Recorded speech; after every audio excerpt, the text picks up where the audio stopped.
कई लोग कह रहे हैं कि हमारा जल छोड़ करके हम सर पे बैठे हैं, तो हमने ना तो अन्न छोड़ा है, ना तो जल छोड़ा है, ना तो हम सर पे बैठे हैं, ना तो धरने पे बैठे हैं।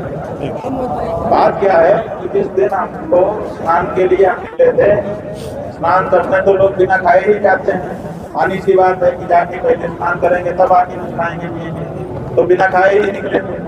स्नान करके आते तो कुछ खाते पीते, लेकिन स्नान का मौका भगवती ने नहीं दिया। बीच में ये लोग प्रत्यक्ष बाधक बन गए। दिन बीत गए, 12 बजे रात तक, 1 बजे रात तक अमावस्या तिथि ज्योतिष के अनुसार थी। तो हमने सोचा कि क्या पता बड़े अधिकारियों को पता चलेगा, उनको लगेगा कि भाई गलत हो रहा है, तो आकर के कहें कि भैया गलती हो गई, चलो। तो 1 बजे रात तक हम बिना अन्न जल के बैठे रहे। ये बात सही है, इसलिए बैठे रहे कि क्या पता आने का मौका मिल जाए, आकर के गलती मान ले, क्षमा याचना करते। देखो अखिलेश यादव ने मूर्ति विसर्जन के प्रकरण पे हमको लाठी मरवाई, उनके भी यही अधिकारी थे, नियम और यही सब थे। और अभी पता चला है कि जो गरु मारने वाला था उसमें से एक वहाँ बनारस में उस दिन भी था, जिसने उस दिन भी लाठी मारी। इसका मतलब है कि वो निजी खुन्नस रखता, उसका भी नाम साफ नहीं करेंगे, जरूरत पड़ी।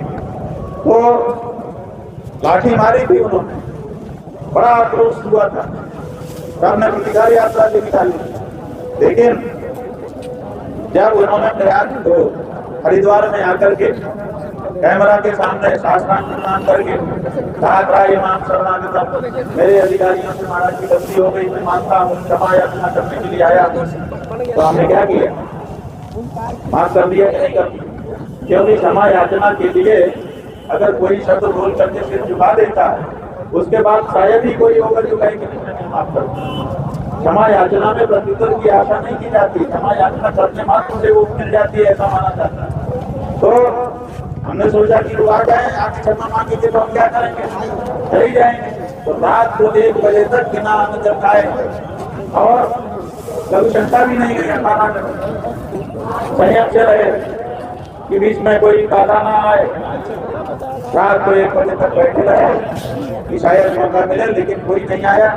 तो फिर हमको उठ करके फिर जल ग्रहण करना पड़ा। फिर दूसरे दिन जब समय आया तो हमने भगवान का विकास की ग्रहण की। अभी हम ऐसा नहीं है कि अन्न जल नहीं खा रहे हैं, और हम धरने पर भी नहीं बैठे। हम तो 1 बजे रात तक यहाँ बैठे थे, लेकिन हमने एक गंगा यमुना के सामने रख दी कि हम अपने शिविर से माता इतने प्यार से, इतनी श्रद्धा भक्ति से निकले थे।